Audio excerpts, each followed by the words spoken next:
ಪ್ರಿಯತಮೆ ಶೋಕವೇಕೆ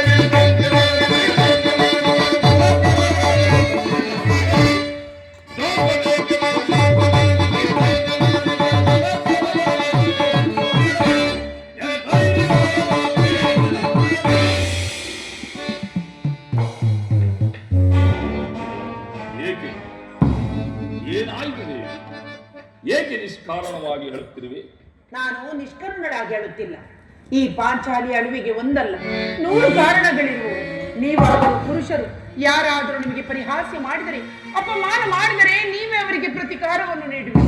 ಆದರೆ ಸ್ತ್ರೀಯರ ವಿಚಾರ ಹಾಗಲ್ಲವಲ್ಲ. ಅನ್ನ ವಸ್ತ್ರಗಳಿಗಾಗಿ ಬೇರೆಯವರಲ್ಲಿ ಬೇಡಿಕೊಳ್ಳಬೇಕು.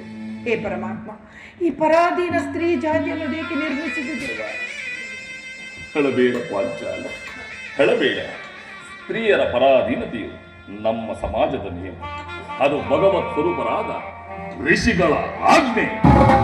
ಪತ್ನಿಯನ್ನು ದೂತದಲ್ಲಿ ಪಡವಾಗಿಟ್ಟು ಸೋಲುವಂತೆ ಋಷಿಗಳು ಆಜ್ಞೆ ಮಾಡಿದರಲ್ಲದೆ, ಪತಿಗಳು ಪತಿಗಳು ತಪಸ್ಸು ಮಾಡಿ ಪಡೆಯಬೇಕು ನಿಮ್ಮಂತಹ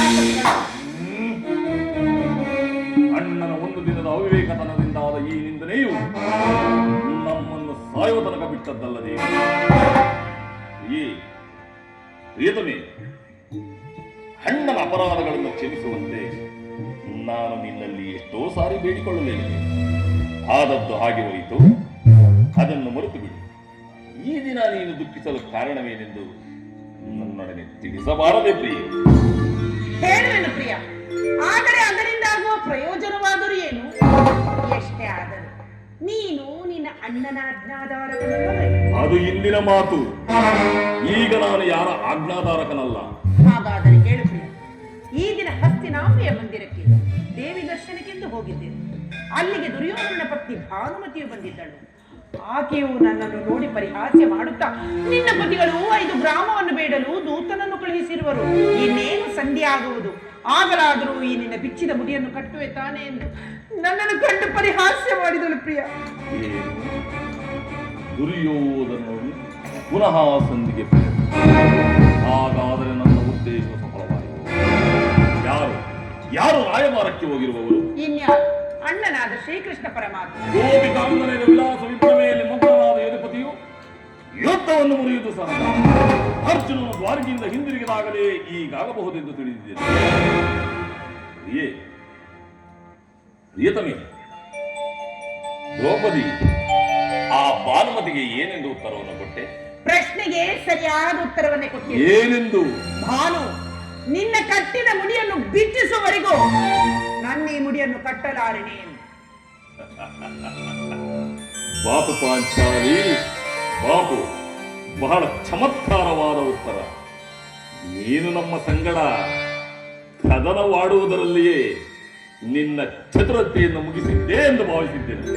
ಪ್ರಾಣೇಶ್ವರ, ನೆನಪಿದೆ, ಹಿಂದೊಂದು ದಿನ ಈ ನನ್ನ ಬಿಚ್ಚಿದ ಕೇಶರಾಶಿಯನ್ನು ಕಂಡು ಕುರುಕುಲಾಂತಕ ಕಾಳರಾತ್ರಿ ಎಂದು ಸಂಬೋಧಿಸಿ ಮತ್ತು ಹೇಳಿದೆಯಲ್ಲವೇ?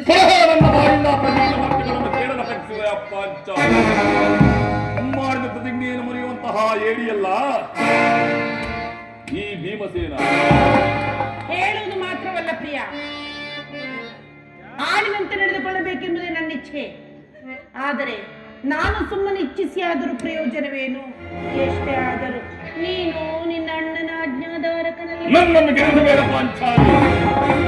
ಈಗ ನಾನು ಯಾರ ಆಜ್ಞಾಧಾರಕನಲ್ಲ. ಶಾಂತಿಯನ್ನು ಬಯಸುವವರು ಸಂಧಿಯ ಪ್ರಸ್ತಾಪದಲ್ಲಿ ತೊಡಗಲಿ. ನಾನು ಯುದ್ಧವನ್ನು ಬಹದ್ದೂರದಿಂದ ನಿರೀಕ್ಷಿಸುತ್ತಿರುವೆನು. ಧರ್ಮ ಪಾರಾಯಣನಾದ ಯುಧಿಷ್ಠಿರನು ದುರ್ಯೋಧನನ ಅನಂತ ಅಪರಾಧಗಳನ್ನು ಕ್ಷಮಿಸಬಹುದು.